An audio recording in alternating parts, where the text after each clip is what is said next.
जय हिंद साथियों। Junior assistant के एक नए मॉडल प्रैक्टिस सेट में आप सभी का बहुत स्वागत है। तो देखिए, यह मॉडल प्रैक्टिस सेट आपका डेली चलेगा, जिसे आप डेली देखकर अपनी तैयारी आसानी से कर सकते हैं और एग्ज़ाम क्रैक कर सकते हैं। और चलिए इसी के साथ शुरू करते हैं।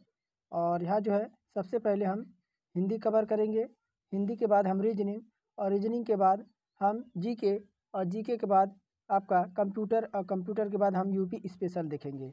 तो प्रैक्टिस सेट नंबर यहाँ पर आपके सामने पहला नज़र आ रहा है। और चलिए हम हिंदी से इसकी स्टार्टिंग करते हैं। और यहाँ आपके नीचे गद्यांश दे रखा है, और गद्यांश को हम स्किप करेंगे, डायरेक्ट हम इसके क्वेश्चन को ही सॉल्व करेंगे। और यहाँ पर पहला ही क्वेश्चन कह रहा है कि सामाजिक आर्थिक बदलाव ने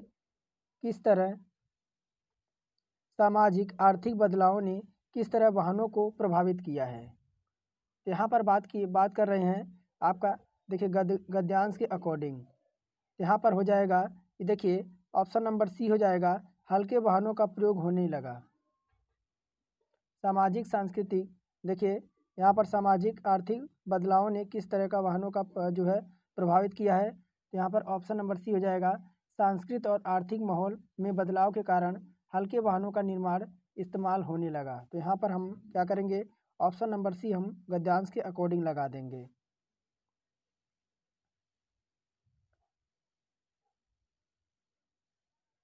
और यहाँ पर है कह रहे घोड़ों के पैरों को किस रूप में सजाया जाता है। तो यह गद्यांश के अकॉर्डिंग ही पूछ रहा था, तो मैं डायरेक्ट ही आपको ऑप्शन ही करा रहा हूँ, क्योंकि गद्यांश बहुत से लोग बोर हो जाते हैं और वह जो है वीडियो नहीं देखते हैं। तो गद्यांश में यहाँ जो है स्किप कर दे रहा हूँ। तो यहाँ हो जाएगा ऑप्शन नंबर ए आपका, काशीदासकारी युक्ति वस्त्र। प्राचीन समय में घोड़े सामाजिक प्रतिष्ठा को दर्शाते थे, तब लोग घोड़े के खुरों को जो है श्रृंगार करते थे और पैरों की सुंदरता बढ़ाने के लिए काशीदकारी युक्त वस्त्र पैरों में डाल देते थे, जिससे जो है यह पीतल या चांदी के घुंघरू इसमें बांधे जाते थे। ऑप्शन नंबर यहाँ पर तीसरा प्रश्न है, तांगा किस रूप में इक्के से अलग वाहन है। तो यहाँ पर बात करेंगे भारी और बड़ा वाहन है, क्या हो जाएगा यहाँ पर साथियों, अगर तीसरे की बात करें, तीसरे का भी ऑप्शन नंबर ए हो जाएगा। कह रहा है कि देखिए सामान्यतः बोलचाल में इक्के का अर्थ होता है क्या, इक्का एक व्यक्ति के इस्तेमाल के लिए होता है, जबकि अगर तांगे की बात करें तो यह पारिवारिक वाहन था जिसमें 4 से 6 वयस्क आपके आराम से बैठकर जा सकते थे। वहीं इसके इकट्ठे से भारी वाहन आपका बड़ा वाहन होता है। तो ऑप्शन नंबर यहाँ पर तीसरे का पहला करेक्ट हो जाएगा। और चौथा नंबर है यहाँ पर, कह रहा कि परिवहन के साधन का इस्तेमाल किसके अनुरूप किया जाता है। यहाँ पर चौथे का हो जाएगा सामाजिक प्रतिष्ठा के लिए, किसके लिए। तो देखिए परिवहन के साधन का इस्तेमाल सामाजिक में प्रत्येक व्यक्ति अपने सामाजिक प्रतिष्ठा के अनुरूप करता है, किसके लिए, तो सामाजिक प्रतिष्ठा के रूप में करता है। ऑप्शन नंबर ए हमारे यहाँ पर करेक्ट हो जाएगा। और पांचवा कह रहा है तांगे और इक्के के कितने प्रकार होते हैं। तो यहाँ पर साथियों ऑप्शन नंबर हमारा यहाँ पर सी विकल्प हो जाएगा, 3 हो जाएगा। मुख्य रूप से तांगे और इक्के 3 प्रकार के होते हैं। पहला तो हमारा क्या होता है, पहला हमारा बग्गी होता है, क्या होता है, पहला हमारा बग्गी होता है। बग्गी के बाद हमारा फीटन होता है, क्या होता है, बग्गी के बाद हमारा क्या होता है, तो फीटन होता है। और फीटन के बाद हमारा क्या होता है, तो आपका टमटम होता है, क्या होता है, टमटम होता है। ये 3 प्रकार के होते हैं। तो ऑप्शन नंबर 3 हमारे यहाँ पर करेक्ट आंसर हो जाएगा। अब यहाँ पर देखिए, अब गद्यांश हमारा खत्म हो चुका है। अब यहाँ से हम जो है हिंदी के क्वेश्चन देखेंगे। और कह रहा है निम्नलिखित में से सत्यार्थ प्रकाश जो है उपन्यास के लेखक का नाम बताना है। तो आप सभी जानते हैं 6 नंबर में बात करें तो सत्यार्थ प्रकाश जो है स्वामी दयानंद सरस्वती का जो है यह रचना था, जो कि 1875 में हुआ था। कब हुआ था, तो 1875 में हुआ था। आर्य समाज के संस्थापक दयानंद सरस्वती ने किया था। आगे है अधिसूचना का प्रकाशन कहाँ से होता है, 7वां नंबर है। तो देखिए ऑप्शन नंबर डी हो जाएगा, राजपत्र से। कहाँ से, तो अधिसूचना का प्रकाशन राजपत्र या गजट से होता है। राजपत्र सरकार के कार्यों और निर्णयों को आधिकारिक सूचना का उद्देश्य से किए जाने वाला एक आधिकारिक प्रकाशन होता है। आगे है 8वां नंबर, उस दिखा रहा है निम्नलिखित में 4 विकल्पों में से आपको उस सही विकल्प का चयन करना है जो दिए गए पद को उचित अलंकार के रूप में सबसे अच्छा विकल्प है। तो रघुपति राघव राजा राम यह क्या है, कैसा यहाँ पर अलंकार है। यहाँ 8वें नंबर में बात करेंगे साथियों, तो ये हमारा अनुप्रास अलंकार हो जाएगा। कौन सा, तो अब देखिए रघुपति राघव राजा राम पंक्ति में रे वर्ण जो आपका जो है, देखिए रे वर्ण की आवृत्ति बार बार हो रही है। किसकी, यहाँ पर रे वर्ण की आवृत्ति आपकी बार बार हो रही है, तो इसी के कारण ये आपका अनुप्रास अलंकार हो जाएगा। जहाँ किसी पंक्ति में एक वर्ण की पुनरावृत्ति बार बार हो, वहाँ पे हमारा अनुप्रास अलंकार होता है। आगे है 9वां नंबर, कह रहा है निम्नलिखित में से 4 विकल्पों में से आपको उस सही विकल्प का चयन करना है जो रेखांकित शब्दों का सही अवयव के भेद हों। तो सीता के आगे रमा खड़ी है, यहाँ पर आगे के जो है यहाँ पर रेखांकित कर रखा है और कह रहा है कि 4 विकल्पों में से उस सही विकल्प का चयन करें जो रेखांकित शब्द के सही अवयव के भेद हों। सही अवयव के भेद हों, तो चलिए देखते हैं क्या ऊपर कह रहा है, यह कैसा है। तो यहाँ पर बात करेंगे 9 नंबर में, तो ये आपका ऑप्शन नंबर बी संबंध बोधक अवयव हो जाएगा। क्या हो जाएगा, ऑप्शन नंबर हमारा यहाँ पर बी ऑप्शन करेक्ट हो जाएगा। यह देखिए सीता के आगे रमा खड़ी है, पर आपका प्रयुक्त वाक्य जो है यह अंश संबंधित आपका बोधक अवयव हो जाएगा। वह शब्द जो संज्ञा और सर्वनाम के साथ आकर वाक्य के अन्य शब्दों के साथ उसका संबंध बताता है, उसे हम संबंध बोधक अवयव कहते हैं। और यहाँ पर 10वां नंबर है, निम्नलिखित में से 4 विकल्पों में से आपको उस विकल्प का सही विकल्प का चयन करना है जो अशुद्ध वाक्य को शुद्ध के रूप में सबसे अच्छा विकल्प है। घूमना सुबह अच्छा है, तो यहाँ पर अगर बात करें शुद्ध रूप का सबसे अच्छा विकल्प होना चाहिए 10वें नंबर में। कह रहा घूमना अच्छा है सुबह, तो ये तो नहीं लग रहा है। घूमना सुबह है अच्छा, ये भी नहीं लग रहा है। सी कह रहा सुबह अच्छा है घूमना, ये भी नहीं लग रहा है। तो डी कह रहा है सुबह घूमना अच्छा है, तो ये हमारा उचित हो जाएगा और ऑप्शन नंबर डी हमारे हमें 10वीं का करेक्ट आंसर हो जाएगा। आगे है विप्र शब्द का समानार्थी यहाँ पर पूछा जा रहा है। विप्र शब्द का यहाँ पर समानार्थी पूछा जा रहा है 10वें नंबर में। तो विप्र का जो आपका समानार्थी होता है वो आपका ब्राह्मण होता है। क्या होता है, यहाँ पर ब्राह्मण होता है। इसके अतिरिक्त भूदेव, देखिए इन्हीं को क्या कहते हैं, एक तो आपका भूदेव भी कहते हैं। भूदेव के बाद हम क्या कहते हैं, भूदेव के बाद हमारा होता है क्या, तो भूदेव के साथ पुरोहित भी हम कहते हैं। ब्राह्मण को ही हम पुरोहित कहते हैं और पुरोहित के साथ ही हम क्या कहते हैं, तो आपका महोसर कहते हैं। क्या कहते हैं, महोसुर कहते हैं। महोसुर और द्विज ब्राह्मण ये सब समानार्थी शब्द हो जाएंगे। 12 नंबर यहाँ पर देखिए 12 नंबर क्या कह रहा है, कह रहा है निम्नलिखित में से 4 विकल्पों में से उस सही विकल्प का आपको चयन करना है जो बताता है कि संयोग और वियोग किस रस के रूप हैं। तो यहाँ पर बात करेंगे साथियों श्रृंगार रस की। श्रृंगार रस में नायक और नायिका का प्रेम और उनके मिलन और आपका विग्रह का वर्णन किया जाता है। इस आधार पर श्रृंगार रस 2 भागों में विभाजित किया जाता है। एक नायक और नायिका के मिलन का वर्णन संयोग श्रृंगार रस होता है और बात करेंगे इसके अंतर्गत आपका विरह या विछोह की स्थिति का वर्णन जो है वियोग श्रृंगार के अंतर्गत हमारा आता है। आगे देखेंगे 13 नंबर की ओर, और जो साथी कह रहे थे कि लेवल बढ़ाइए, एक बार इसे करके देखिए पूरा मॉडल पेपर, फिर आप बताइए कि आपका लेवल कैसा रहा और आप कितना क्वेश्चन अटेम्प्ट कर पाएँ। तो 13 नंबर है, यहाँ पर निम्नलिखित प्रश्न में 4 विकल्पों में से उस सही विकल्प का आपको चयन करना है जो निर्देशानुसार वाक्य परिवर्तन वाला सही विकल्प है। तो पिताजी पत्र पढ़ रहे हैं, ये आपका कर्मवाच्य बता रहा है 13 नंबर में। तो देखिए ऑप्शन नंबर यहाँ पिताजी से पत्र पढ़ाया जा रहा है, यहाँ पर ऑप्शन नंबर सी हो जाएगा।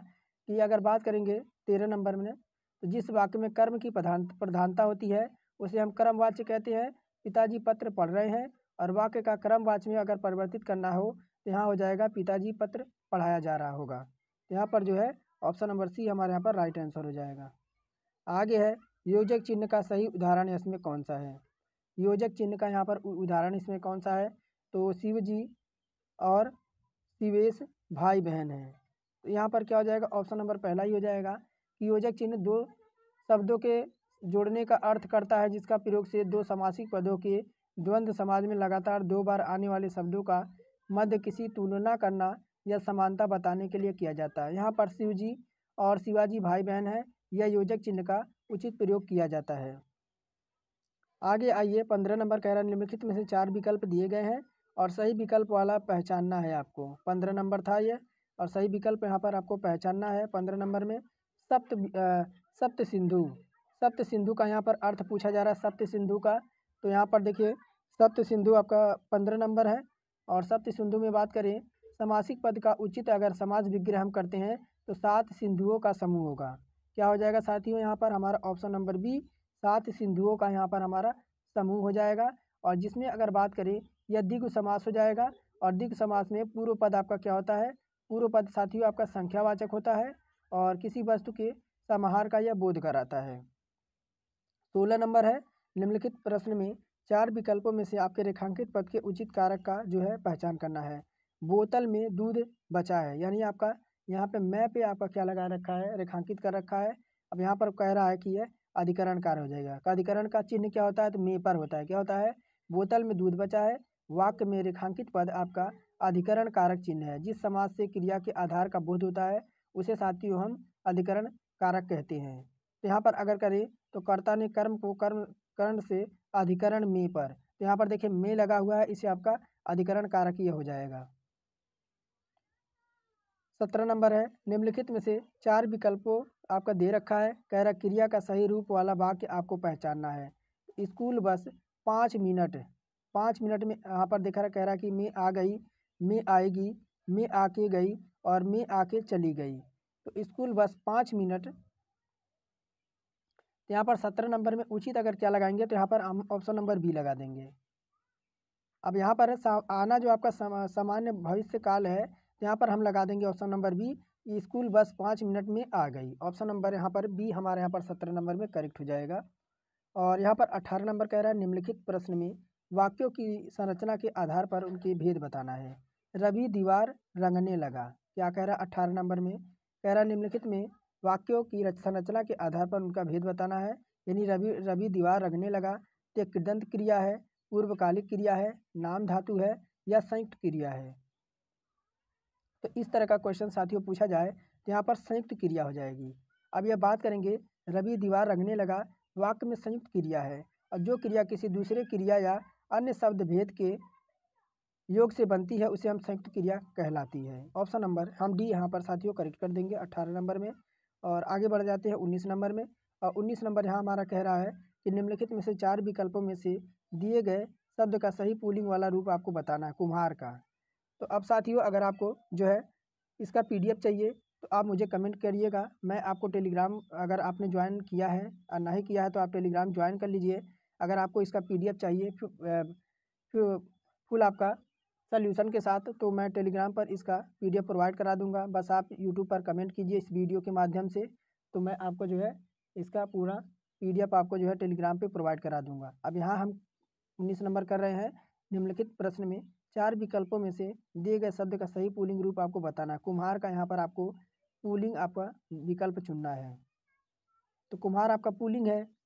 19 नंबर में बात करें तो कुम्हार उचित स्त्रीलिंग क्या हो जाएगा, कुम्हारिन हो जाएगा। यहाँ पर बी ऑप्शन हम यहाँ पर लगा देंगे, कुम्हारिन इसका जो है उचित आपका जो है कुम्हारिन यहाँ पर हो जाएगा आपका 19 नंबर है।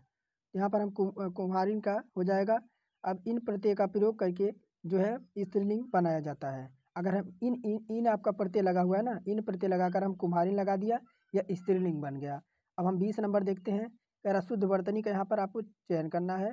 तो राजमहल है, कोमलांगनी है, आत्मकथा है और आपका अछैणी है। तो यहाँ पर आपका कौन सा हो जाएगा, तो यहाँ पर ऑप्शन नंबर अगर बात करें अछैणी शुद्ध वर्तनी वाला शब्द है। यहाँ पर देखिए डी ऑप्शन हमारे यहाँ पर अछैणी आपका शुद्ध वर्तनी वाला शब्द है। इसके अतिरिक्त आपका देखिए राजमहल में आपका देखिए स्पेस दे रखा है, जो कि आपका स्पेस यहाँ पर नहीं होना चाहिए, 2 अक्षरों के बीच यहाँ पर गैप नहीं होना चाहिए। और यहाँ पर देखिए कोमल कोला क्या दे रखा है आपका, ये इसको इस तरह से आपका हो जाएगा, यह कोम और आपका लांगी, कोम लांगी, ये आपका ऐसे आपका उचित हो जाएगा। और आत्मकथा देखिए यहाँ पर आपका पूरा तय दे रखा है लेकिन यहाँ पर आधा तय होना चाहिए था, इस वजह से यह भी हमारा जो है गलत हो जाएगा। हम बढ़ते हैं साथियों 21 नंबर की ओर। राम ने सुरेश के साथ मित्रता का निर्वाह किया, इसमें भाववाचक संज्ञा बताना है। तो राम ने सुरेश के साथ मित्रता का निर्वाह किया, इसमें भाववाचक संज्ञा हो जाएगा। क्या हो जाएगा, इसमें अगर बात करेंगे देखिए मित्रता हमारा क्या हो जाएगा, यहाँ पर मित्रता हमारा भाववाचक संज्ञा हो जाएगा। और जिस शब्द से किसी पदार्थ या चीज़ की अवस्था जैसे आपका गुण दोष भाव दशा स्वभाव का वहाँ पर हमारा बोध होता है उसे हम भाववाचक संज्ञा में हम कहते हैं। और जैसे अगर बात करें मिठास, खटास, धर्म, थकावट, यह सब हमारा जो होता है भाववाचक में आता है। तो यहाँ पर साथियों हम डी ऑप्शन करेक्ट कर देंगे। 22 नंबर है, निम्नलिखित प्रश्न में 4 विकल्पों में से उस विकल्प का आपको चयन करना है जो प्रत्यय से बना हुआ है। अब 22 में कौन सा प्रत्यय से बना हुआ है, तो यहाँ पर अगर हम 22 में देखें तो अगर हम देखें ऑप्शन नंबर सी, देखिए 22 नंबर में जादूगर। जादूगर देखिए, जादूगर शब्द में जादू आपका मूल शब्द है। क्या है इसमें, जादू आपका इसमें मूल शब्द है। और आपका गर इसमें आपका प्रत्यय है। क्या है, गर इसमें आपका जो है प्रत्यय है। तो इस वजह से हमारा जादूगर में प्रत्यय आपका लगा हुआ है। आगे बढ़े, आगे हम चलते हैं साथियों 23 नंबर की ओर। 23 नंबर क्या कह रहा है, निम्नलिखित 4 विकल्पों में से दिए गए विपरीत अर्थ वाला आपको बताना। स्वार्थ का विपरीत आपको यहाँ पर बताना है। विपरीत यानी विलोम यानी अपोजिट। तो स्वार्थ का विलोम हमारा निस्वार्थ होता है, जो कि आपका ऑप्शन नंबर बी में दे रखा है। यहाँ पर ऑप्शन नंबर बी हम करेक्ट कर देंगे। और 24 नंबर है, कह रहा है कि निम्नलिखित प्रश्न में 4 विकल्प आपको दिए गए हैं, जिनमें से उस विकल्प का आपको चयन करना है जो पद का सबसे उचित समासिक युग आपका युग्म पद है। तो युग्म पद आपका क्या दे रखा है, चलिए देखते हैं। कह रहा कि आचार, आचार यहाँ दे रखा है। आचार यहाँ देखिए, आचार दे रखा है। अब देखिए यहाँ पर 24 नंबर में, तो देखिए आचार विचार सबसे उचित समासिक युग्म पद होता है। अतः हम यहाँ पर आचार का विचार होता है। क्या होता है, आचार का विचार होता है। और ये आपका समासिक युग्म पद होते हैं। और 25 नंबर है, निम्नलिखित प्रश्न में 4 विकल्प में से उस विकल्प को आपको चयन करना है जो सही संधि विच्छेद वाला विकल्प है। तो अत्यधिक का आपका सही संधि विच्छेद वाला कौन सा हो जाएगा, तो अत्यधिक का देखिए ऑप्शन नंबर अति प्लस अधिक, ऑप्शन नंबर बी यहाँ पर अति प्लस अधिक आपका यहाँ पर हो जाएगा। साथियों अगर इसमें आपका अगर संधि पूछा जाए तो इसमें हमारा जो हो जाएगा वही अण संधि हो जाएगी। आगे देखते हैं, कह रहा है आप अपने किसी दोस्त को स्कूल की छुट्टियों में घर आने का निमंत्रण भेजना चाहते हैं, तो निम्नलिखित में से कौन सा विषय उपयुक्त होगा। तो यहाँ पर अगर बात करेंगे तो छुट्टियों में घर आने का निमंत्रण, कौन सा निमंत्रण भेजेंगे, जब किसी दोस्त को छुट्टियों में घर आने का निमंत्रण भेजा जाता है तो इस विषय का चुनाव करना पड़ता है कि सबसे उपयुक्त क्या होगा। इस विषय के तहत आप मित्र को अपने घर आने के लिए आमंत्रित करते हुए छुट्टियों की योजना जो है योजना के बारे में बात करते हैं। और अन्य विकल्प जैसे छुट्टियों के बारे में या परिवार के बारे में जो है इसमें आपका पत्र का उद्देश्य स्पष्ट होता है। तो यहाँ पर जो है हम सी ऑप्शन करेक्ट कर देंगे। आइए आगे देखते हैं, कह रहा व्यक्तिगत पत्र किस प्रकार की भाषा का उपयोग किया जाता है। तो अगर आप जो है निजी यानी पर्सनल आप अगर पत्र लिखते हैं तो यहाँ पर जो आपका होता है अनौपचारिक आपकी भाषा यूज होती है। कैसी, व्यक्तिगत पत्र में अनौपचारिक भाषा का उपयोग किया जाता है, क्योंकि यह पत्र किसी दोस्त के लिए, परिवार के लिए या किसी सदस्य के लिए या किसी अपने परिचित व्यक्ति को इसमें लिखा जाता है, जिसमें शब्दों का चुनाव सरल और दिल से होता है। औपचारिक पत्र में औपचारिक का जो है भाषा का प्रयोग किया जाता है, जबकि व्यवहारिक और राजकीय पत्रों में विशिष्ट शिष्टाचार का जो है पालन किया जाता है। 28 नंबर है, यहाँ पर कह रहा है कि व्यवहारिक पत्र में किसकी जो है आवश्यकता होती है। तो यहाँ पर अगर 28 नंबर में बात करें तो औपचारिकता की, किसकी, ऑप्शन नंबर बी हम लगा देंगे कि औपचारिकता पत्रों में औपचारिकता का सबसे महत्वपूर्ण होता है। इसमें शिष्टाचार, उद्देश्य की स्पष्टता और सही जानकारी का आदान प्रदान जो है इसमें हम प्रमुख होता है। आगे देखते हैं, और यहाँ के 29 नंबर है, निबंध लेखन में सबसे महत्वपूर्ण तत्व क्या होता है।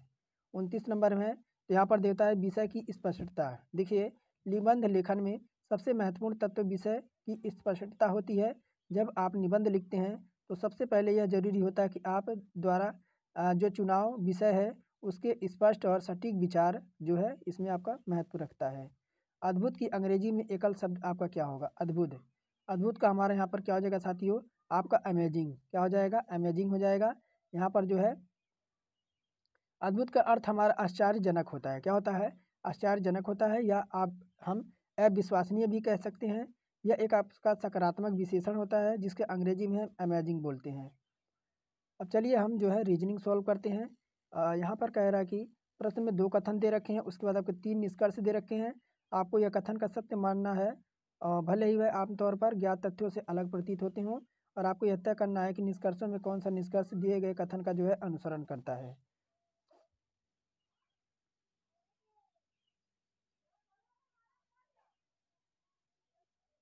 तो यहाँ पर साथियों 31 नंबर है। और यहाँ कह रहा है कि कथन आपका दे रखा है। कथन कह रहा है कि कई कई व्यावसायिक कार्यालय 2 से 8 मंजिले वाले भवनों में स्थित है। और दूसरा यहाँ कह रहा है यदि किसी भवन में 3 मंजिलें हैं तो इसमें लिफ्ट होती है। अब इसी अकॉर्डिंग देखिए यहाँ पर निष्कर्ष कह रहा है कि सभी मंजिलों पर लिफ्टों द्वारा पहुँचा जा सकता है। और दूसरा यहाँ पर कह रहा है केवल तीसरी मंजिलों के ऊपर वाली मंजिलों में लिफ्ट है। और तीसरा निष्कर्ष यहाँ पर कह रहा है कि 7वीं मंजिलों में लिफ्ट है। तो अब इसमें आपको तय करना है कि इसमें आपका जो है कौन सा निष्कर्ष जो है पालन करता है। तो यहाँ पर साथियों केवल आपका तीसरा यहाँ पर पालन होगा। क्यों? क्योंकि यह 7वीं मंजिलों में लिफ्ट है। अब यहाँ देखिए अगर बात करेंगे 31 नंबर में तो मंजिलों से यह स्पष्ट होता है कि यह सुविधा यहाँ पर है। अतः निष्कर्ष पहला आपका देखिए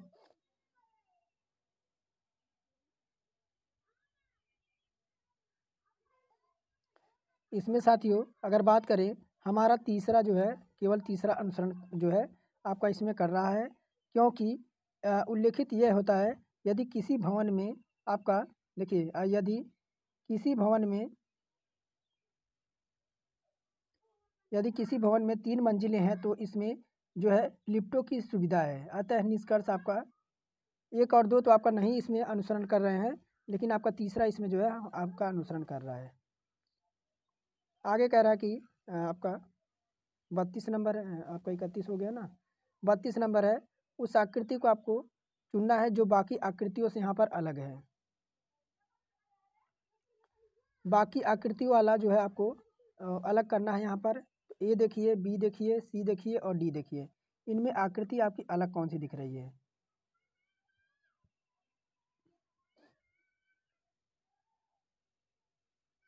तो यहाँ पर देखिए आपका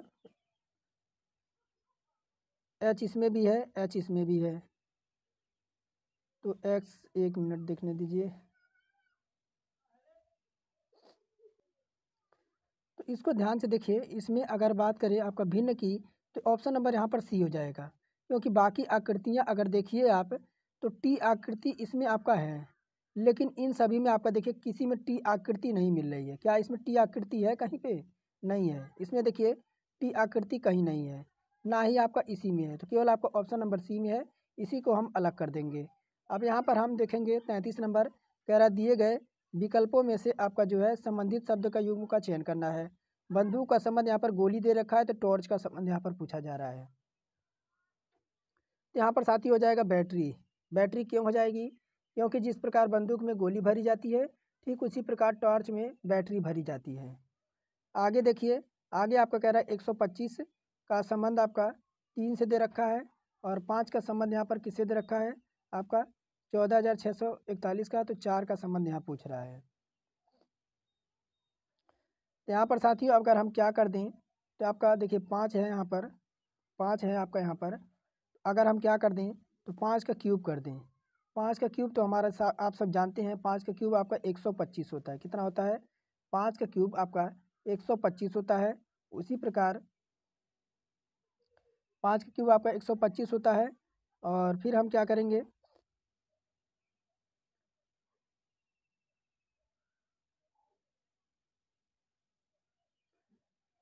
अब यहाँ पर 5 का क्यूब आपका 125 होता है। इसको हमने जो है 3 बार जो है आपका मल्टीप्लाई किया है। अब यहाँ पर हमें जो है क्या करना है, तो आपका 1400 यहाँ पर यहाँ पर जो अगर हम क्या कर दें कि आपका क्या आप यहाँ पर आ जाए, तो देखिए अगर हम यहाँ पर इसका संबंध यहाँ से लें, देखिए 11 को हम 4 बार कर दें। देखिए यहाँ पर 4 दे रखा है ना, यहाँ पर 4 दे रखा है। तो 11 पे अगर हम 4 कर दें, 11 पे 4 करने का मतलब है हम 11 को 4 बार यहाँ मल्टीप्लाई करा दें। 11 को हम 4 बार यहाँ मल्टीप्लाई करा दें, तब जाके हमारा जो है 14,000 आपका 641 आएगा। तो जैसे हमने यहाँ पर 5 को 3 बार मल्टीप्लाई किया, उसी प्रकार हम अगर हम ऑप्शन नंबर ए ले लें 11 नंबर 11 को हम यहाँ पर 4 दे रखा है, 4 बार मल्टीप्लाई करा दे तो आपका 14,641 हमारा आ जाएगा। आइए आगे देखते हैं। और यहाँ पर कह रहा है दी गई आकृतियों में उस आकृति का आपको चयन करना है जिसमें प्रश्न आकृति आपकी निहित है। अब यह आपको किस में निहित दिख रही है? अगर देखिए आपको किसी तरह की दिक्कत हो रही है, आप जो है वीडियो को रोटेट स्क्रीन पर देखिए लैंडस्केप मोड पर, तो आपको वीडियो इस पर दिखेगा। अभी आपका निहित किस में दिख रहा है? आपका 35 नंबर में।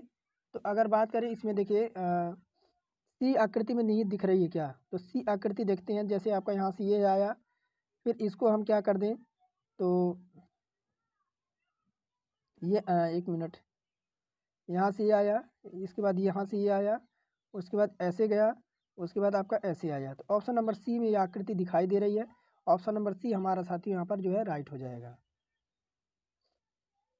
और यहाँ पर 36 नंबर है, कह रहा है कौन सी उत्तर आकृति प्रश्न आकृति को पैटर्न को पूरा करेगी। 36 नंबर है, कौन सी उत्तर आकृति पैटर्न आकृति को यहाँ पर पूरा करेगी। तो यहाँ पर देखिए प्रश्न आकृति है और इधर आपकी उत्तर आकृति है,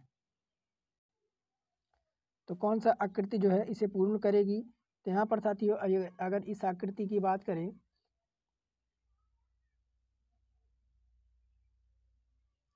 तो आपका देखिए यहाँ पर 36 नंबर है, तो ये आकृति, ये वाली आकृति इसमें पूर्ण करेगी, ये वाली आकृति इसमें पूर्ण करेगी। ये वाली आकृति कौन सी, आपका देखिए ये इस तरीके से जाएगा और ये आपका इस तरीके से जाएगा और यहाँ पर ये इस तरीके का एक बॉक्स बनेगा। ऑप्शन नंबर ए हमारा इसमें 36 है, 36 में हमारा ये ऑप्शन जो है ए विकल्प हमारे यहाँ पर करेक्ट हो जाएगा। अगर हम ए विकल्प हम रख दें यहाँ पर साथियों, अगर ये वाला ए बॉक्स हम यहाँ पर रख दें, ये वाला बॉक्स, तो इस आकृति को जो है इसे पूर्ण कर देगी। आगे है निम्नलिखित में कौन सी उत्तर आकृति जो है पैटर्न को प्रश्न आकृति बनाने के लिए जोड़ा जा सकता है। तो इनमें से कौन सा हम जोड़ सकते हैं, देखिए अभी और भी है क्या, इसे 1 मिनट नीचे देखते हैं। हाँ नीचे भी है आपका ऑप्शन नंबर सी और डी, थोड़ा सा मैं छोटा कर दूँ क्योंकि बहुत बड़ा है ये। देखिए इसमें कौन सी आकृति हम जोड़ सकते हैं, तो इसमें अब देखिए अगर हम ऑप्शन नंबर बी वाली आकृति, बी वाली आकृति अगर हम इसमें जोड़ दें तब ये जाकर आकृति जोड़ी जा सकती है। ऑप्शन नंबर बी हम इसमें जो है करेक्ट कर देंगे। आइए 36 नंबर 37 हो गया, अब हम पढ़ते हैं 38 नंबर की ओर।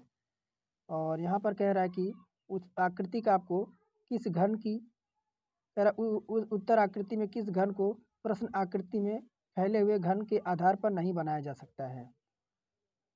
अब इसे हम जो है घन के आधार पर कौन सा नहीं बनाया जा सकता है, ऑप्शन नीचे भी हैं, 1 मिनट इधर होंगे कोई नहीं। तो 38 नंबर है, तो अगर देखिए ऑप्शन नंबर ए को हम जो है इसमें नहीं बनाया जा सकता है, कह रहा कि नहीं बनाया जा सकता, तो ऑप्शन नंबर ए हमारा इसमें नहीं बनाया जा सकता है। ये तो आपका बन जाएगा, ये आपका बन जाएगा, लेकिन आपका ये वाला आकृति ऑप्शन नंबर ए आकृति इसमें नहीं बनेगी। आप स्क्रीनशॉट लेकर इसे चेक कर सकते हैं, लेकिन हम इसमें ए आकृति जो है आपकी नहीं बनेगी। आइए हम पढ़ते हैं।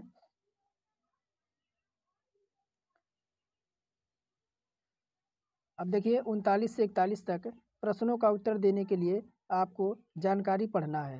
कह रहा है गाने की प्रतियोगिता, देखिए क्या कह रहा है कि गाने की प्रतियोगिता के टीवी शो का जज बनने हेतु निम्नलिखित आपको शर्त रखा गया है। यहाँ पर क्या शर्त रखा गया है, कह रहा है व्यक्ति ने गाना या संगीत में कम से कम 1 पुरस्कार जीती हो, और बी कह रहा है कि व्यक्ति ने संगीत के क्षेत्र में कम से कम 10 वर्ष तक काम किया हो, और सी कह रहा है व्यक्ति को कम से कम 3 भाषाएं आनी चाहिए, और डी कह रहा है व्यक्ति को अपनी वार्षिक आय जो है कम से कम 10% प्रतियोगिता के विजेता को दान के लिए तैयार होना चाहिए, और ई कह रहा है व्यक्ति को आयु 35 वर्ष से कम और 70 वर्ष से अधिक नहीं होनी चाहिए। हालांकि इनको छोड़कर यदि कोई उम्मीदवार अन्य सभी मानदंडों को पूर्ण करता है, तो यहाँ पर क्या कह रहा है आगे, कह रहा है कि देखिए पहला कह रहा है कि बी, यदि व्यक्ति, देखिए मानदंड दे रखा है, कह रहा है यदि व्यक्ति इन मानदंडों को पूर्ण नहीं करता तो उसके आवेदन को विचार के लिए रखा जाएगा, और डी कह रहा है कि यदि व्यक्ति ने अपने जीवन काल में एक बार भी अपनी वार्षिक आय का 50% दान दिया हो तो इस शर्त से छूट दी जाएगी, और ई कह रहा है कि उपरोक्त ये व्यक्ति इस शर्त को पूर्ण नहीं करता है परंतु उसे अन्य सभी शर्तों को पूर्ण करता है तो उसका आवेदन विचार के लिए रखा जाएगा, और नीचे इन मानदंडों को पूरा जानकारी और के आधार पर प्रत्येक मामले में कार्यवाही का निर्णय लें, आप कुछ भी अपने आप से मान नहीं सकते हैं। तो चलिए यहाँ पर हम देखते हैं 39 नंबर में क्या कह रहा है। कह रहा है यदि व्यक्ति जो है एक जो है 40 वर्ष का है, कौन है, एक व्यक्ति है ए जो कि 40 वर्ष का है, वह प्रतियोगिता के विजेता को अपनी वार्षिक आय का 10% दान करता है, और उसने संगीत उद्योग में अपने 15 वर्षों का अनुभव और 3 पुरस्कार जीता है, और केवल हिंदी और अंग्रेजी बोल सकता है। तो इसमें अगर बात करेंगे तो देखिए अब बात करें ये शर्त जो आपका जो है इसमें अगर देखिए ए शर्त तो पूरा कर रहा है लेकिन सी शर्त पूरा नहीं कर रहा है, इसे जज नहीं बनाया जा सकता है। क्या नहीं बनाया जा सकता है? 39 में इसे जज नहीं बनाया जा सकता क्योंकि उसे जो है कह रहा था ना, यहाँ पर कह रहा था कि उसे कम से कम कितनी 3 भाषाएं आनी चाहिए। कितनी? उसे जो है 3 लैंग्वेज यहाँ पर आनी चाहिए, लेकिन इसे 2 लैंग्वेज आ रही है, इस वजह से इसे जज नहीं हम बना सकते हैं। आइए आगे 40 नंबर की ओर बढ़ते हैं। यदि व्यक्ति एक प्रतियोगिता के विजेता को अपनी वार्षिक आय का 5% दान करने को इच्छुक है, उन्होंने अपनी किशोरावस्था में संगीत उद्योग में प्रवेश करने के बाद इसमें 30 वर्षों तक काम किया है और वह हिंदी और क्या कह रहा है, हिंदी, अंग्रेजी, तमिल, देखिए इसे 3 भाषाओं का ज्ञान है और उसकी मातृभाषा में वह बात कर सकता है। वर्ष 2016 में उसने बाढ़ राहत के लिए 7 लाख रुपए दान दिए थे, जब उनकी वार्षिक आय 12 लाख रुपए थी। तो अब इसमें 40 में बात करेंगे साथियों। तो 40 में आपका डी शर्त आपका हो जाएगा, इसमें डी आपका हो जाएगा आंकड़े आपका अपर्याप्त हैं। क्या हो जाएगा यहाँ पर? देखिए शर्त ए और शर्त ई के बारे में कोई आपकी जानकारी इसमें नहीं दी गई है, इस वजह से हम ऑप्शन नंबर डी लगा देंगे, आंकड़े आपका अपर्याप्त है। जब आप इस प्रश्न को पूरा देखेंगे यहाँ पर जैसे ए बी सी डी यानी आपका ई तक आंकड़े पढ़ेंगे पूरा, तब इसे आप सॉल्व करेंगे, तब जाकर आपका यह क्वेश्चन आएगा। तो यहाँ पर हम जो है 40 में डी लगा देंगे, आंकड़े आपका यानी डेटा आपका जो है अपर्याप्त है। और 41 नंबर कह रहा है कि एक व्यक्ति सी है, इसने संगीत उद्योग में 25 वर्षों के अनुभव में 5 पुरस्कार जीता है और उन्होंने भूकंप राहत के लिए 2017 में अर्जित अपनी पूरी वार्षिक आय को दान दे दिया था और वह अंग्रेजी, फ्रेंच और हिंदी में आपका अस्खलित बोल सकती है। 41 नंबर में अगर बात करेंगे तो यहाँ पर सी आपका सी हो जाएगा, आवेदन पर विचार किया जाएगा। क्यों? क्योंकि वह सी शर्त तो पूरा कर रहा है, ई को छोड़कर सभी शर्तें पूरी करती है, अतः उसे आवेदन पर विचार किया जा सकता है। आइए आगे देखते हैं। आपका 42 नंबर है, 4 विकल्पों में से पता लगाइए कि पारदर्शी शीट को बिंदुदार रेखा पर मोड़ने पर पैटर्न कैसा दिखाई देगा। अब यहाँ पर देखिए, इसे अगर हम मोड़ दें तो ये आपका कैसा दिखाई देगा। ये तो त्रिभुज है और ये आपका सर्कल है, तो सर्कल त्रिभुज से और त्रिभुज सर्कल के पास आपका मिलेगा। तो 42 में बात करें तो आपका कौन सा आपका बनेगा? तो ऑप्शन नंबर आपका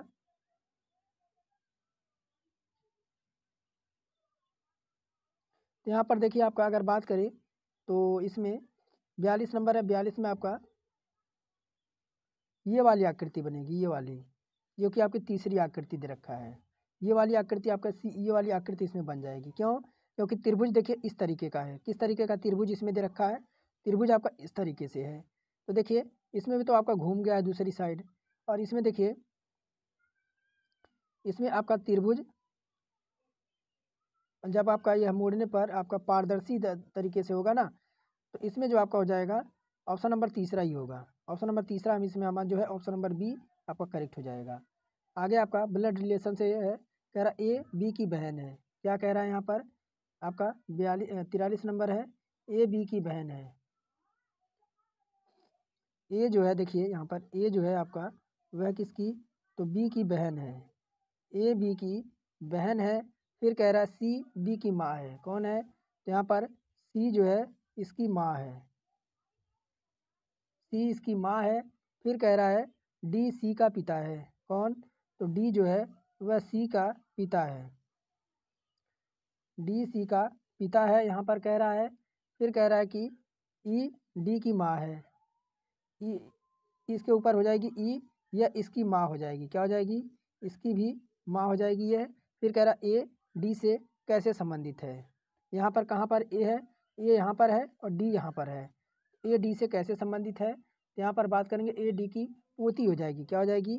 पोती हो जाएगी। यहाँ पर देखिए ऑप्शन नंबर पहला हमारे यहाँ पर करेक्ट हो जाएगा। क्यों पोती हो जाएगी? क्योंकि ये बहनें हैं आपस में, भाई बहन नहीं है, ये आपके बहनें हैं, सिस्टर्स है, इस वजह से पोती हो जाएगी ये। आगे दी आकृति, यह आपकी दी गई आकृति बनाने के लिए न्यूनतम कितनी संख्याओं की आपकी रेखाओं की ज़रूरत यहाँ पर पड़ने वाली है। तो यहाँ पर साथियों अगर हम रेखाएं गिने तो देखिए 3 रेखाएं यहाँ से बनेंगी और एक आपका 3 रेखाएं बड़े वाले से बनेगा, त्रिभुज जैसे बना है। 3 रेखाएं यहाँ से बनेगा और 3 रेखाएं आपकी यहाँ से बनेगा। कितनी? यहाँ पर अगर साथियों 3 रेखाएं यहाँ से बन गया और एक आपका ये वाला रेखाएं है। तो टोटल आपकी इसमें 13 रेखाओं की इसमें जो है ज़रूरत हमें पड़ेगी।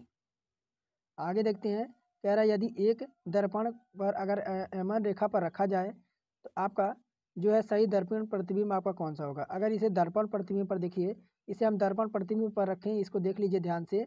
इसको अगर हम दर्पण प्रतिबिंब पर रखें तो आपका ये कैसा दिखाई देगा। तो यहाँ पर साथियों दे रखा है, यहाँ पर उत्तराकृति तो दे रखी है, लेकिन आपका देखिए यहाँ पर अगर दर्पण प्रतिबिंब पर रखें साथियों तो ऑप्शन नंबर डी आपका दिखाई देगा। आइए चलिए हम जीके सॉल्व करते हैं। और कह रहा है ग्लोबल जेंडर गैप रिपोर्ट निम्नलिखित में से किसके द्वारा जो है जारी की जाती है। 46 नंबर है। यहाँ पर साथियों विश्व बैंक भी आपका क्या दे रखा है, ऑप्शन नंबर सी विश्व आर्थिक मंच के द्वारा।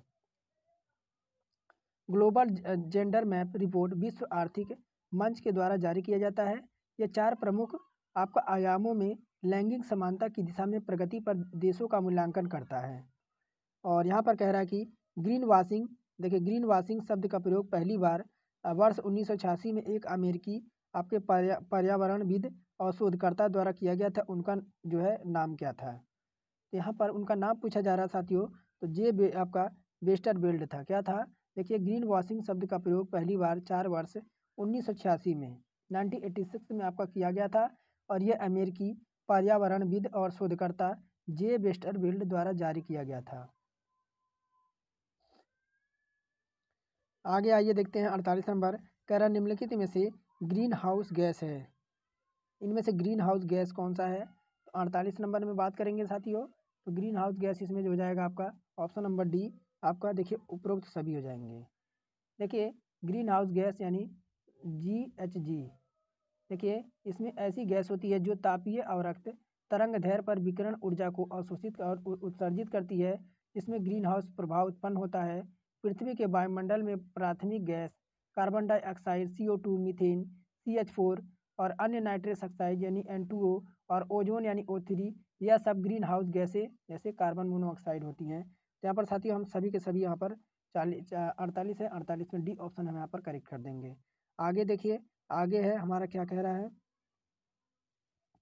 कह रहा कि रोलांड गैरोस टूर्नामेंट का आयोजित कहाँ जो है किया गया था। रोलांड गैरोस टूर्नामेंट का आयोजन कहाँ किया जाता है, तो 49 है, ये आपका पेरिस में किया जाता है। कहाँ पर साथियों, फ्रेंच ओपन का आपका रोलांड गैरोस का नाम से भी जाना जाता है। यह टेनिस टूर्नामेंट पेरिस में हर साल मई के आखिरी महीने में आयोजित किया जाता है। आगे 50 नंबर है, निम्न में से किसने 712 ईस्वी में भारत पर आक्रमण किया था। यहाँ पर साथियों बात करेंगे 50 नंबर में, तो ऑप्शन नंबर डी मोहम्मद बिन कासिम। देखिए आपका दशमिक के खलीफा वलीद उर्फ इराकी गवर्नर इजाज ने 711 में अब्दुल्ला के नेतृत्व में एक अभियान सिंध पर चलाया, परंतु वह पराजित हो गया। इसके पश्चात 712 में हजबजाज सिंध विजय का जो है मोहम्मद बिन कासिम को सौंपा और वह वीर और कुशल सेना नायक था। उसने सिंध के शासक दाहिर को पराजित करके सिंध पर जो है अधिकार कर लिया था। आगे देखिए 51 नंबर, मोहम्मद गजनवी ने भारत पर कितनी बार आक्रमण किया। तो यह सब आप परिचय होंगे इस क्वेश्चन से। तो 17 बार इसने आक्रमण किया था। और बात करेंगे यह पहला जो है उसका पहला आक्रमण था, कब था, तो मोहम्मद गजनवी ने भारत पर 17 बार आक्रमण किया था और उसका सबसे पहला आक्रमण 1000 ईस्वी में हुआ था, जिसने वह कुछ सीमांत जो है किलों पर अधिकार करने में सफल रहा। उसके बाद उसने हिंदू शाही शासक जयपाल को परास्त करके और मोहम्मद इतिहासकारों ने ईश्वर की जो है शत्रु लिखा और उसके अंतिम आक्रमण 1027 में, इसका अंतिम आक्रमण 1027 में हुआ था और सिंध के जाटों पर। 52 नंबर देखिए, 52 नंबर कह रहा है कि निम्नलिखित में से किस जहांगीर ने नादिर उल जमा की पदवी यहाँ पर दी थी। निम्नलिखित चित्रकारों में किसे जहांगीर ने नादिर जज जमा की पदवी दी थी। तो 52 नंबर यहाँ पर साथी हो जाएगा अबुल हसन को। आगे देखते हैं आपका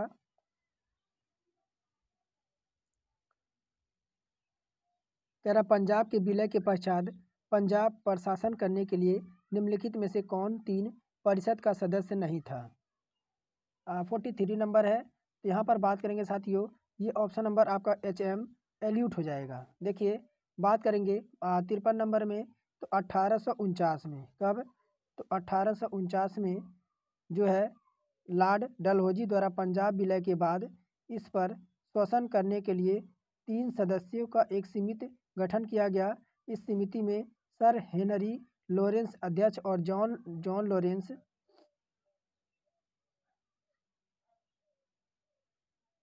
जो थे, और चार्ल्स जो है गोल्डसेल का सदस्य रूप था और नियुक्त किया गया था इन्हें। यहाँ पर देखिए साथियों, हम जो है ऑप्शन नंबर ए हम यहाँ पर करेक्ट कर देंगे।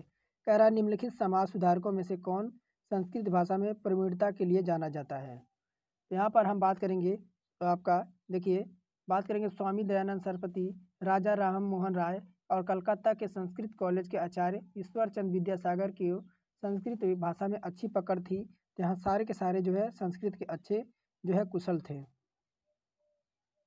आगे है लवणता प्रभावित मृदाओं को सर्वाधिक क्षेत्रफल वाला राज्य यहाँ पर कौन सा हो जाएगा। तो यहाँ पर अगर बात करेंगे तो यह आपका गुजरात हो जाएगा। कौन सा? तो आपका बात करेंगे लवणता प्रभावित मृदाओं का सर्वाधिक क्षेत्रफल वाला राज्य आपका गुजरात है। और यह उल्लेख मिलता है कि यहाँ पर सर्वाधिक क्षारीय मृदा क्षेत्र वाला प्रदेश है, जबकि प्रतिशत की दृष्टि से क्षेत्रफल का सर्वाधिक बंजर वाला भूमि जो है जम्मू कश्मीर है। निम्नलिखित में से किस भारतीय राज्य में अनुसूचित जनजाति आबादियों का संकेंद्रण सबसे अधिक है। तो 56 है। तो यहाँ पर बात करेंगे मध्य प्रदेश में। मध्य प्रदेश में अनुसूचित जनजातियाँ आबादी जो है आपका सबसे अधिक है। इसके बाद आपका असम आता है, बिहार, उसके बाद उड़ीसा आपका आता है। दूसरे नंबर पे आपका असम आता है, तीसरे नंबर पे आपका बिहार आता है और फिर चौथे नंबर पे आपका उड़ीसा आता है। कह रहा खासी और गारो किस राज्य की भाषाएं हैं। 57 नंबर ये आपकी मेघालय की, कि कहाँ की। तो अगर बात करेंगे देखिए उज्जैन कर्क रेखा, देखिए 57 नंबर है ना। गारो और खासी मेघालय राज्य की भाषाएं हैं। गारो, खासी और जयंतिया नाम से पहाड़ियाँ ये आपकी जानी जाती हैं। आगे चलते हैं आपका 58 नंबर, और यहाँ पर कह रहा है निम्नलिखित में से कौन सा शहर कर्क रेखा से सबसे निकट है। तो ये हो जाएगा उज्जैन। कौन सा? उज्जैन हो जाएगा। अब बात करेंगे तो भारत के लगभग आपके देखिए कर्क रेखा भारत के लगभग 8 राज्यों से होकर गुजरती है, जिसमें गुजरात, राजस्थान, मध्य प्रदेश, छत्तीसगढ़, पश्चिम बंगाल और त्रिपुरा, और लास्ट का मिजोरम से होकर गुजरती है। और निम्नलिखित में से कौन सा राज्य भारत में सबसे अधिक आपका मैग्नीज उत्पादन करता है। तो मैग्नीज उत्पादन करने वाला जो सबसे अधिक आपका राज्य हो जाएगा वह आपका उड़ीसा हो जाएगा। कौन सा हो जाएगा साथियों? यहाँ पर उड़ीसा हो जाएगा। और 60 नंबर है आपका एल नीनो बनता है। 60 नंबर में एल नीनो बनता है। ये बनता है आपका कहाँ से? तो प्रशांत महासागर में। कहाँ पर? तो एल नीनो जो है पेरू तट के पश्चिम में 180 किलोमीटर की दूर उत्तर पश्चिम दिशा में चलने वाला एक आपका गर्म जलधारा है, जो प्रशांत सागर से होकर हिंद सागर में आपका प्रविष्ट करता है। किस संशोधन के द्वारा संपत्ति का अधिकार समाप्त किया जाता है। तो ये आपका हो जाएगा 44वें संविधान संशोधन के तहत। देखिए बात करेंगे 61 नंबर की, तो मूल संविधान में 7 मौलिक अधिकार थे, लेकिन 44वें संविधान संशोधन यानी 1989 में 44वां संविधान संशोधन 1989 में हुआ। इसके द्वारा जो है संपत्ति का अधिकार अनुच्छेद आपका आर्टिकल 31 से 19 के कै को मौलिक अधिकार की सूची से हटाकर इसे जो है अनुच्छेद आर्टिकल 300 ए में जो है ए के अंतर्गत कानूनी अधिकार के रूप में रखा गया। आगे है, आगे देखते हैं।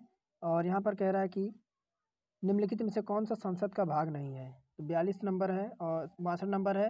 ये आपका हो जाएगा उपराष्ट्रपति। कौन सा? अनुच्छेद आर्टिकल 79। आर्टिकल 79 जो है इसके अनुसार संघ की व्यवस्थापिका के रूप में एक संसद होती है, जो कि राष्ट्रपति और दोनों सदनों लोकसभा और राज्यसभा से मिलकर बनती है। इस प्रकार उपराष्ट्रपति संसद का भाग नहीं होता है। 63 नंबर 60 से आपका 60 कितना हुआ था आपका?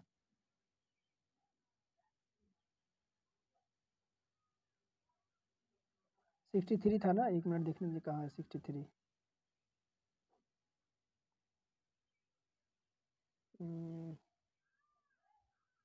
हाँ ऊपर होगा ना, हाँ ऊपर है। चलिए आगे देखिए, कह रहा निकट दृष्टि दोष को रोगी मुक्ति होती है। निकट दृष्टि दोष की रोग को मुक्ति कैसी होती है, कौन सा लेंस लगाने से? यहाँ पर बात करेंगे साथियों अवतल लेंस द्वारा। किसके द्वारा? यहाँ पर बात करेंगे निकट दृष्टि दोष से पीड़ित व्यक्ति को निकट की वस्तु से स्पष्ट देख लेता है, लेकिन एक निश्चित दूरी से अधिक दूरी पर वह रखी वस्तु को स्पष्ट नहीं देख पाता। इसलिए इस निवारण के लिए हम उसे सलाह करेंगे कि वह अवतल लेंस का प्रयोग करे। और एक व्यक्ति एक संवेदनशील यानी सेंसिटिव तराजू पर खड़ा है, यदि वह गहरी सांस अंदर लेता है तो तराजू की रीडिंग क्या होगी? तो तराजू की रीडिंग यहाँ पर क्या होगी, घटेगी या बढ़ेगी? यदि व्यक्ति किसी भी संवेदनशील तराजू पर खड़ा है, किंतु यदि वह गहरी सांस लेता है तो परंतु तराजू की रीडिंग पर कोई प्रभाव नहीं आपका पड़ेगा, कोई प्रभाव नहीं पड़ेगा। तो रीडिंग पर आपका कोई प्रभाव नहीं पड़ेगा। ऑप्शन नंबर सी हम यहाँ पर जो है राइट आंसर कर देंगे। आगे बढ़ते हैं 65 नंबर। स्वर्णकारों द्वारा प्रयोग में आने वाला आपका एवोकोरेजिया निम्नलिखित को मिलाकर बनाया जाता है। यहाँ पर साथियों बात करेंगे नाइट्रिक अम्ल और हाइड्रोक्लोरिक अम्ल की।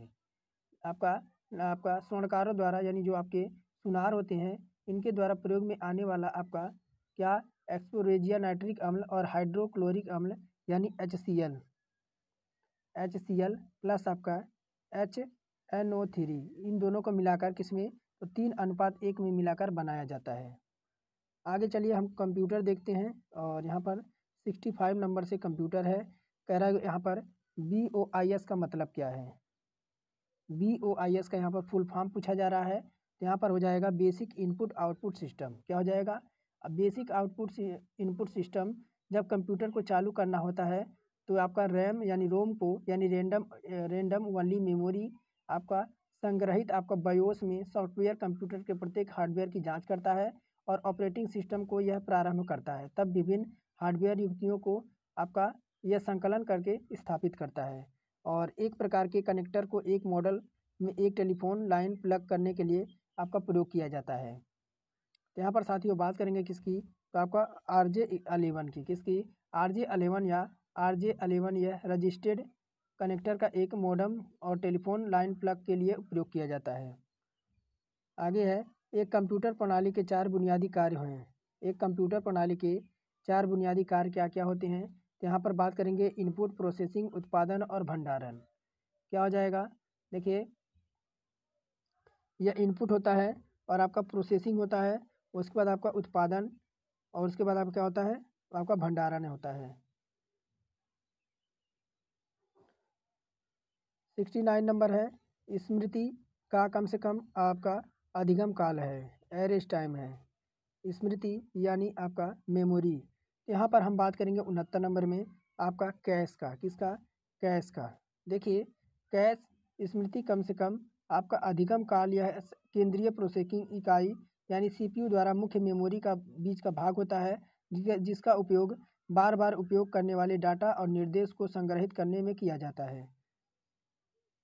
आगे है प्रसिद्ध सूफी संत शेख सलीम चिश्ती। 1 मिनट कितना था, 69 है। अब 70 नंबर देखेंगे। कह रहा है कौन सा सबसे अलग है, यहाँ इनमें से सबसे अलग कौन सा है? एंड्रॉयड है, उबांडू है, विंडोज़ है और आपका लिनक्स है। तो 70 नंबर में बात करेंगे साथियों तो आपका हो जाएगा एंड्रॉयड। क्या हो जाएगा? एंड्रॉयड यह एक मोबाइल ऑपरेटिंग सिस्टम होता है जो लिनक्स पर आधारित होता है। इसका विकास गूगल द्वारा किया गया है।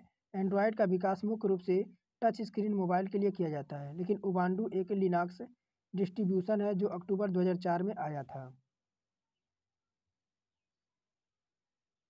बात करेंगे 71 नंबर की। आपके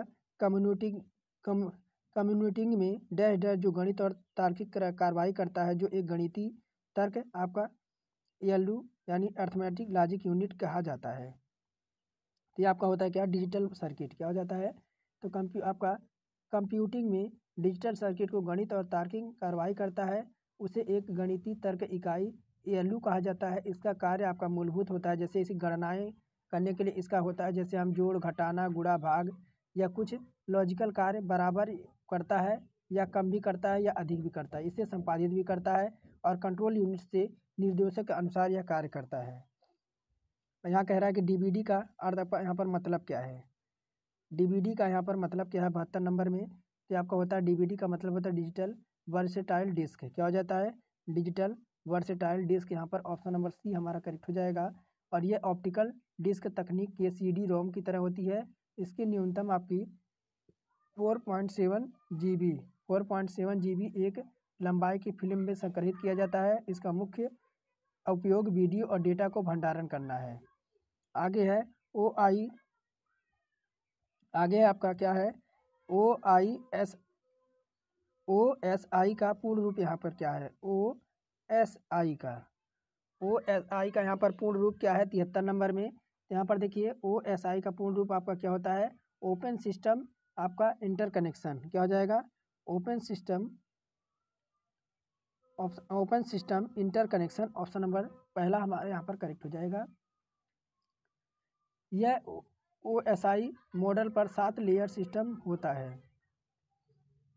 और कंप्यूटर का मस्तिष्क आपका कौन सा कहलाता है 47 नंबर में। यहाँ पर आपका CPU होता है सेंट्रल प्रोसेसिंग यूनिट। यह आपका कंप्यूटर का मस्तिष्क होता है। सेंट्रल प्रोसेसिंग यूनिट को सेंट्रल प्रोसेसर मेन प्रोसेसर या आपका प्रोसेसर के रूप में जाना जाता है। कह रहा निम्नलिखित में से कौन सा इनपुट डिवाइस नहीं है। तो आपका इसमें बात करेंगे स्पीकर एक आउटपुट डिवाइस होता है जिसका प्रयोग ध्वनि रूपी डाटा को परिणाम के रूप में प्राप्त करने के लिए किया जाता है। जबकि यहाँ पर मॉडम दे रखा है, मॉडम आपका हो गया। जबकि माउस एक पॉइंट इनपुट डिवाइस है, इसका प्रयोग निर्देश को कंप्यूटर में डालने हेतु किया जाता है। माउस का प्रयोग स्क्रीन पर कर्सर और पॉइंट को चलाने के लिए किया जाता है। और माइक्रोफोन भी दे रखा है, यहाँ पर माइक्रोफोन दे रखा है। माइक्रोफोन आपका माइक्रोफोन तथा माइक एक ऐसी इनपुट होती है जो आवाज़ रूपी डाटा को कंप्यूटर में प्रविष्ट कराती है। और आपका जॉयस्टिक भी दे रखा है, जॉयस्टिक होता है यह पॉइंट डिवाइस होता है जो ट्रैक बॉल की तरह कार्य करता है। आगे है निम्नलिखित में से कौन सी इलेक्ट्रॉनिक डिवाइस प्रथम पीढ़ी के कंप्यूटर में प्रयोग की जाती है। तो बात करेंगे 76 का, तो आपका वैक्यूम ट्यूब हो जाएगा। यहाँ पर क्या हो जाएगा वैक्यूम ट्यूब। यह प्रथम पीढ़ी का आपका फर्स्ट जनरेशन कंप्यूटर जो कि आपका 1942 से आपका 1955 वैक्यूम ट्यूब इलेक्ट्रॉनिक डिवाइस का प्रयोग किया जाता था। जबकि दूसरी पीढ़ी के लिए कंप्यूटर में आपका वैक्यूम ट्यूब जगह ट्रांजिस्टर का प्रयोग किया जाता था। अब बात करेंगे 77 की। बात करेंगे 77 की। यहाँ पर कह रहा है क्या, तो कह रहा है कि हर NIC network interface card network पर डैश डैश से सहायता से आपका यह PC को पहचानती है। तो यहाँ पर बात हो जाएगा आपका देखिए MLC को किसके लिए NIC। यह इंटरफेस कार्ड एक कंप्यूटर को नेटवर्क से जोड़ने के लिए प्रयुक्त हार्डवेयर है। NIC नेटवर्क पर आपका MAC एड्रेस की सहायता से PC को पहचानती है। PC का मतलब पर्सनल कंप्यूटर। आइए आगे देखते हैं 78 नंबर। कह रहा है प्रोग्राम अनुवाद किए बिना कंप्यूटर द्वारा आसानी से समझने वाली लैंग्वेज इसमें कहलाती है। यहाँ पर बात करेंगे ऑप्शन नंबर देखिए ये हो जाएगा मशीन लैंग्वेज। क्या हो जाएगी यहाँ पर बात करेंगे मशीनी लैंग्वेज यानी आपका 0 से 1 मशीनी लैंग्वेज। यहाँ पर 0 से 1 यह आपका लिखा जाता है जिसे कंप्यूटर द्वारा बिना ट्रांसलेशन प्रोग्राम के समझता है और कार्य किया जाता है। इस भाषा में ट्रांसलेटर प्रयोग की आवश्यकता नहीं होती है और प्रोग्राम भाषा को मुख्यतः 3 भागों में विभाजित किया जाता है जिसमें आपका मशीनी लैंग्वेज, असेंबली भाषा और आपका उच्च स्तरीय यानी हाई लेवल लैंग्वेज। और 80 नंबर है वह कंप्यूटर निर्देश जो बाइनरी मशीन कोड के बदले अंग्रेजी भाषा में लिखा जाता है वह क्या कहलाता है।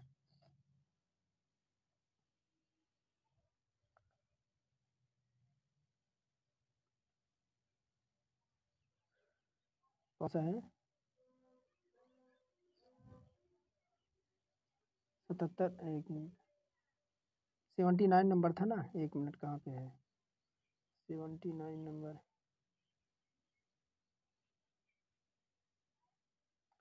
तो यहाँ पर देखिए दे रखा है क्या आपका ओप कोड, सिम्को लोड और न्यूमोनिक कोड और ग्रे कोड। यहाँ पर बात करेंगे 80 नंबर में। तो आपका देखिए सिम्बोलिक कोड वह कोड होता है। देखिए यहाँ पर सिम्बोलिक कोड दे रखा है। सिम्बोलिक कोड वह कोड होता है जो कंप्यूटर निर्देश को बाइनरी मशीन कोड के बदले अंग्रेजी भाषा में लिखा जाता है।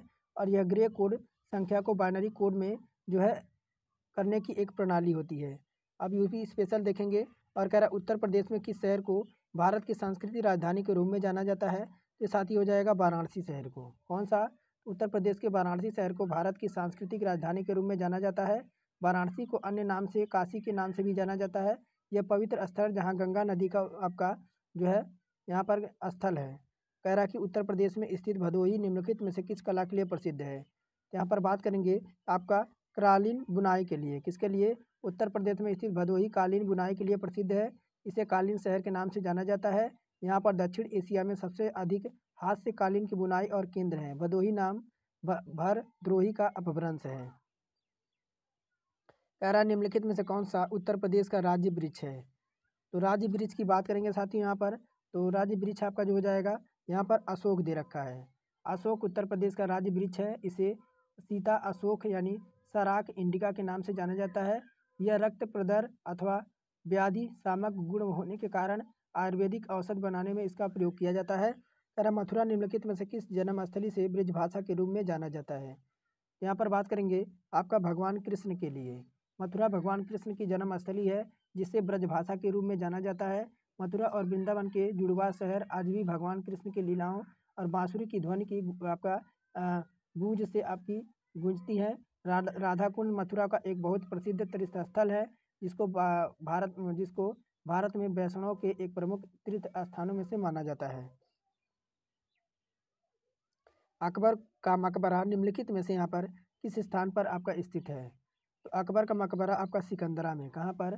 तो बात करेंगे अकबर का मकबरा सिकंदरा, जो कि अभी आगरा में स्थित है। यह लोधी स्थापत्य कला पर आधारित मंजिली इमारत है। इसका निर्माण अकबर ने अपने जीवन काल में शुरुआत किया था, लेकिन वर्ष 1605 में उसकी मृत्यु के बाद जहांगीर ने इसे पूरा करवाया था। निम्नलिखित में से उत्तर प्रदेश का कौन सा प्रसिद्ध लोक नृत्य धान और मक्के की खेती के दौरान किया जाता है। नृत्य की बात यहाँ पर की जा रही है, तो 86 में बात करेंगे आपका हुरक्का बाडल। उत्तर प्रदेश में हुरक्का बाडल प्रसिद्ध लोक नृत्य धान और मक्के की खेती के दौरान किया जाता है। यह एक निर्धारित दिन पर आपका पूर्ववर्ती समारोह के बाद कई क्षेत्रों में विभिन्न धुनों पर नृत्य किया जाता है, जिसके केवल एक वाद्य यंत्र हुरक्का प्रयोग होता है। आगे है बनारस हिंदू विश्वविद्यालय की स्थापना पंडित मदन मोहन मालवीय ने निम्नलिखित में से किसके संयोग से किया था। तो यहाँ पर बात करेंगे डॉक्टर एनी बेसेंट से। बात करेंगे पंडित मोहन मालवीय ने डॉक्टर एनी बेसेंट की सहयोग से 1915 में सन आपका 1915 में लॉर्ड हार्डिंग के कार्यकाल के दौरान बीएचयू एक्ट पास किया, और इसकी स्थापना जो की थी वह 1916 में वाराणसी में की गई थी। इस विद्यालय के प्रथम कुलपति मदन मोहन मालवीय थे। और 88 नंबर है उत्तर प्रदेश के किस जिलों को पीतल नगरी के नाम से जाना जाता है। तो पीतल नगरी की बात अगर आएगी, सबसे पहले हम मुरादाबाद लगाएंगे, और मुरादाबाद के बाद जो आपका नंबर आता है वह किसका आता है, तो खलीलाबाद। किसका साथियों? तो खलीलाबाद का नंबर आता है। और बात करेंगे यहाँ पर 88 का, तो मुरादाबाद आपका 200 वर्षों से भी अधिक समय से कांच की 88 नंबर है ना। देखिए उत्तर प्रदेश का मुरादाबाद जिला पीतल नगरी के नाम से जाना जाता है। यह जिला अपने पीतल हस्तशिल्प के लिए प्रसिद्ध है। यह उत्तर अमेरिका और यूरोप के दोनों को पीतल से बनी वस्तुएं निर्यात करता है। आगे है फिरोजाबाद में 200 वर्षों से भी अधिक समय से आपका उत्पादन किया जा रहा है। तो फिरोजाबाद की बात करेंगे, इसे फिर आपका सुहाग नगरी के नाम से भी जाना जाता है, जो कि आपका कांच की चूड़ियाँ बनाने के लिए आपका इस्तेमाल किया जाता है।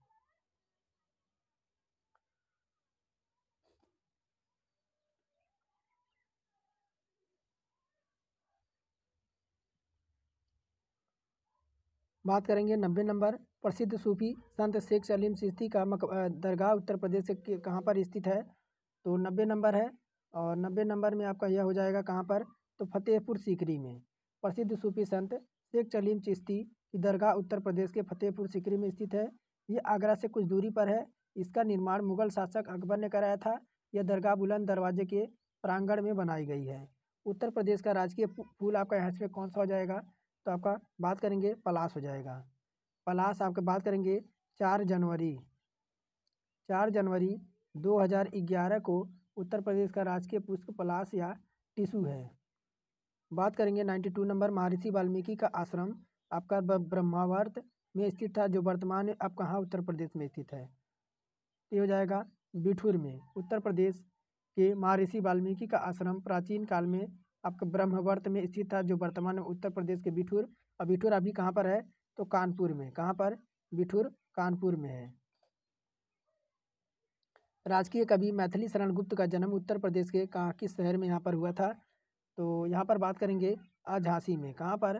तो राष्ट्रीय कवि मैथिली शरण गुप्त का जन्म 3 अक्टूबर, कब हुआ था इनका जन्म?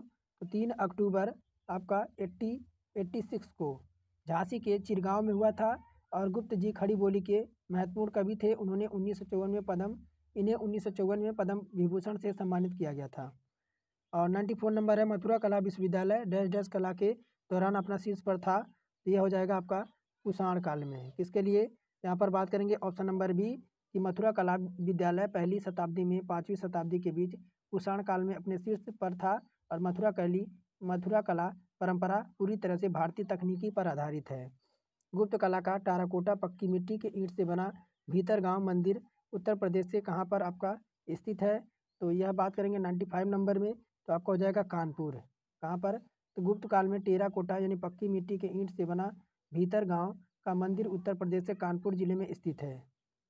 बात करेंगे 96 नंबर की, वाराणसी के विश्वनाथ मंदिर का निर्माण किसके द्वारा कराया गया था? ये आपका हो जाएगा रानी अहिल्याबाई के द्वारा। देखिए, वाराणसी के विश्वनाथ मंदिर का निर्माण महारानी अहिल्याबाई होलकर ने कराया था, जो कि आपका 1870 में। उत्तर प्रदेश में लोकायुक्त भ्रष्टाचार विरोधी प्राधिकरण पद डैश डैश में सृजित किया गया था। तो 97 है, ऑप्शन नंबर डी हो जाएगा 1977 में। कब? उत्तर प्रदेश के लोकायुक्त भ्रष्टाचार प्राधिकरण पद आपका 1976 में सृजित किया गया था। यह उत्तर प्रदेश सरकार द्वारा 1975 में उत्तर प्रदेश का लोकायुक्त अधिनियम 1975 पारित किया गया था। बात करेंगे 98 में, फर्रुखाबाद में गंगा नदी के किनारे मुगल घाट का निर्माण किस बादशाह ने यहाँ पर करवाया था? तो बात करेंगे 99 की, तो और आपका औरंगजेब ने कराया था। फर्रुखाबाद में गंगा नदी के किनारे मुगल घाट का निर्माण बादशाह औरंगजेब ने कराया था। 99 नंबर, निम्न में से किस लोक नृत्य कर आयोजित बुंदेलखंड क्षेत्र में फसल कटाई के समय आपका किया जाता है? तो ये हो जाएगा सौरा नृत्य। कौन सा? यहाँ पर सहरा नृत्य का आयोजन बुंदेलखंड क्षेत्र की फसल कटाई के समय किया जाता है। इस नृत्य में फसल की सफलतापूर्वक काटने के लिए वैदिक देवता इंद्र की पूजा और आशीर्वाद लिया जाता है। लास्ट नंबर की ओर बढ़ेंगे और कह रहा है यहाँ पर कि आगरा की मोती मस्जिद का निर्माण किसके द्वारा कराया गया था? यहाँ पर साथियों बात करेंगे ऑप्शन नंबर बी, शाहजहाँ के द्वारा। शाहजहाँ ने आगरा में मोती मस्जिद और दिल्ली में जामा मस्जिद का निर्माण कराया। इसके अतिरिक्त शाहजहाँ ने विश्व प्रसिद्ध ताजमहल का भी निर्माण करवाया था। तो साथियों, 100 क्वेश्चन आज हमारा कंप्लीट होता है, पहला मॉक टेस्ट। और इस मॉक टेस्ट में आपका क्या स्कोर रहा, 100 में आपका क्या नंबर रहा? और तो अगर यह वीडियो आपके लिए यूजफुल लगी हो तो कृपया ज़रूर अपने भाई को सपोर्ट करें। सपोर्ट के दौरान आपको करना क्या है, बस चैनल को सब्सक्राइब करके बेल आइकन ऑन कर लेना है। और अगर आप पहले से ही चैनल से जुड़े हैं तो वीडियो को लाइक ज़रूर करें और एक प्यारा सा कमेंट ज़रूर करें। अगर आपको कोई सुझाव चाहिए इस वीडियो के द्वारा तो हमें कमेंट बॉक्स आप में ज़रूर बताइएगा। आज के लिए फ़िलहाल इतना ही रखेंगे, फिर मिलेंगे नेक्स्ट मॉडल प्रैक्टिस सेट में।